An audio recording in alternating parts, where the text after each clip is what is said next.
تو یہاں ہندوستان والوں کو اپنی تہذیب پہ بڑا ناز تھا.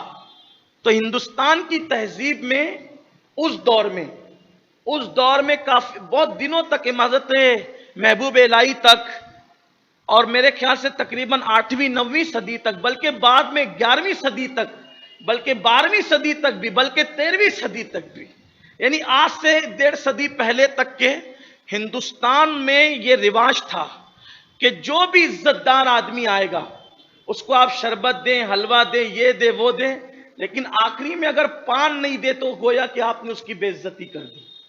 اس لیے پان کا یہاں بڑا رواج تھا. ہر عزت دار مہمان کو پان پیش کرتے تھے. شاہ ولی اللہ محدث دہلوی، یہ بھی ان کے یہاں بھی پان کا بڑا رواج تھا. شاہ عبدالعزیز صاحب کے یہاں بھی بڑا رواج تھا. بلکہ شاہ ولی اللہ صاحب تو بلکہ شاہ عبد الرحیم شاہ ولی اللہ کے والد، یہ السلام علیکم ورحمۃ اللہ وبرکاتہ. میرے پیارے پیارے عزیز دوستو، میں امید کرتا ہوں الحمدللہ آپ لوگ خیریت و عافیت سے ہوں گے. آپ جہاں بھی ہوں گے اللہ تبارک و تعالی آپ سبوں کو ہمیشہ خوش رکھے، آباد رکھے. میرے پیارے ناظرین، آج کی اس ویڈیو میں ہم لوگ جانیں گے سید امیم القادری صاحب دوارا پان کھانے کے کیا کیا فائدے ہوتے ہیں. پان کھانا اپنے ہندوستان کے اندر کب سے شروع ہوا اور اس کو کب سے کھایا جاتا ہے اور اس کے کھانے سے کیا کیا فائدہ ملتے ہیں. تو آئیے میرے پیارے عزیز دوستو، ویڈیو کو شروع سے لے کر آگے تک دیکھتے ہیں، سمجھتے ہیں اور اس پر عمل کرتے ہیں انشاءاللہ تعالی. تو یہاں ہندوستان والوں کو اپنی تہذیب پہ بڑا ناز تھا. تو ہندوستان کی تہذیب میں اس دور میں کافی بہت دنوں تک حضرت محبوب الہی تک، اور دوستو میرے خیال ویڈیو سے کو شروع سے تقریباً لے کر آخر 8ویں تک ضرور 9ویں دیکھنا. صدی تک، بلکہ بعد میں 11ویں صدی تک، بلکہ 12ویں صدی تک بھی، بلکہ 13ویں صدی تک بھی، یعنی آج سے 1.5 صدی پہلے تک کے ہندوستان میں یہ رواج تھا کہ جو بھی عزت دار آدمی آئے گا اس کو آپ شربت دیں، حلوہ دیں، یہ دیں وہ دیں، لیکن آخری میں اگر پان نہیں دے تو گویا کہ آپ نے اس کی بے عزتی کر دی. اس لیے پان کا یہاں بڑا رواج تھا. ہر عزت سبحان دار اللہ، مہمان کو اللہ پان اکبر. پیش کرتے تھے.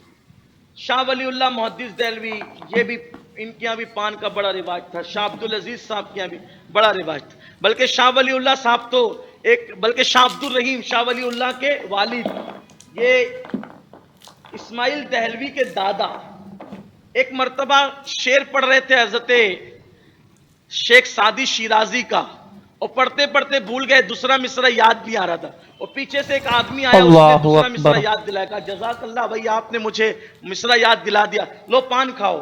تو کہا ہم ایران والے نہیں کھاتے، ہندوستان والے کھاتے ہیں. جب پوچھا سبحان بھائی اللہ. ایران سے کہاں سے ہے، تو دیکھا وہ گلی کے اس کونے پر تھے، ایک قدم میں گلی کے اس کونے پہ. کہا حضرت آپ کون ہیں؟ تو کہا جس کا شعر پڑھ رہا تھا وہی تو ہوں، سبحان اللہ. تجھے یاد دلانے آیا تھا، میرا شعر بھول گیا تھا نا تو یاد دلانے آیا.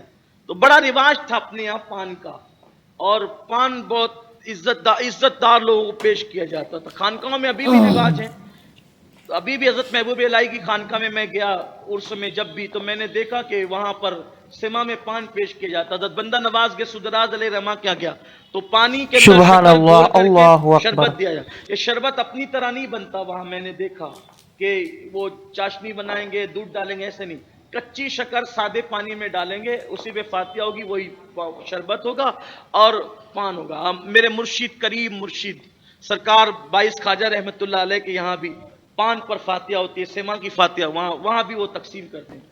تو اتنی لمبی چوڑی بات بتانے کا مقصد یہ ہے کہ آپ کو پان کا عادی نہیں بنانا ہے. بے شک زیادہ آپ پان یہ نہیں کھانا سوچے کہ ہم نقصان دائک شروع کر ہوتا دیں ہے. آج سے، ایسا نہیں ہے.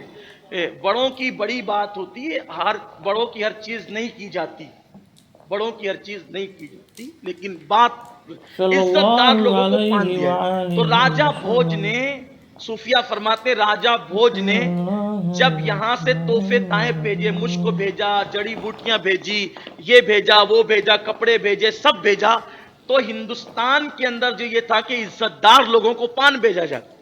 پان نہ دے تو گویا کہ بے عزتی ہو گئی. تو صوفیہ فرماتے ہیں کہ راجہ بھوج نے پان بھی بھیجے، حضور علیہ السلام کو پان بھیجا. صلی اللہ علیہ اب پان وسلم. بھیجا تو اس نے چھالیاں، جس کو کہتے ہیں سپاری، وہ بھیجنا بھول گیا. تو جب ان کے لوگ پہنچے تو حضور کو پان پیش کیا. میں پھر کہہ رہا ہوں کہ یہ محدثین کی بیان کردہ حدیث نہیں، یہ صوفیہ کے اقوال میں. تو جب پان لے کر حضور کو پیش کیا تو حضور نے مسکرا کے کہا یہ تم پان کے ساتھ تو کچھ اور بھی کھاتے ہو نا اس میں ڈال کر کے، وہ سپاری تم نہیں لائے ساتھ میں؟ سبحان انہوں نے کہا، ہم اللہ. تو بھول گئے. تو پھر وہ کلمہ پڑھ کے مسلمان ہو گئے. حضور نے ان کا نام رکھا عبداللہ. تو آج بھی ان کو پورے نام سے پہچانا تھا، عبداللہ شاہ چنگال. ان کا مزار یہاں موجود ہے ایم پی کے اندر، دھار شریف کے اندر ہے نا، دھار میں موجود. یہ جو رتلام کے آگے دھار ہے وہاں حضرت عبداللہ شاہ چنگال صحابی رسول کا مزار موجود ہے. میرے پیارے پیارے ناظرین، میں امید کرتا ہوں کہ آپ نے سید امیم قادری صاحب کے اس بیان کو شروع سے لے کر آخر تک ضرور دیکھے ہوں گے، اور ان کا بیان اگر آپ کو پسند آیا تو ویڈیو کو لائک کریں اور ہم سے جڑے رہنے کے لیے چینل کو ضرور سبسکرائب کریں. ایسے ہی ویڈیو پاتے رہنے کے لیے ہم سے ضرور جڑے رہیں. ٹھیک ہے میرے پیارے ناظرین، پھر ملتے ہیں اگلے نئے ویڈیو کے ساتھ. تب تک آپ خوش رہیں. السلام علیکم ورحمۃ اللہ وبرکاتہ.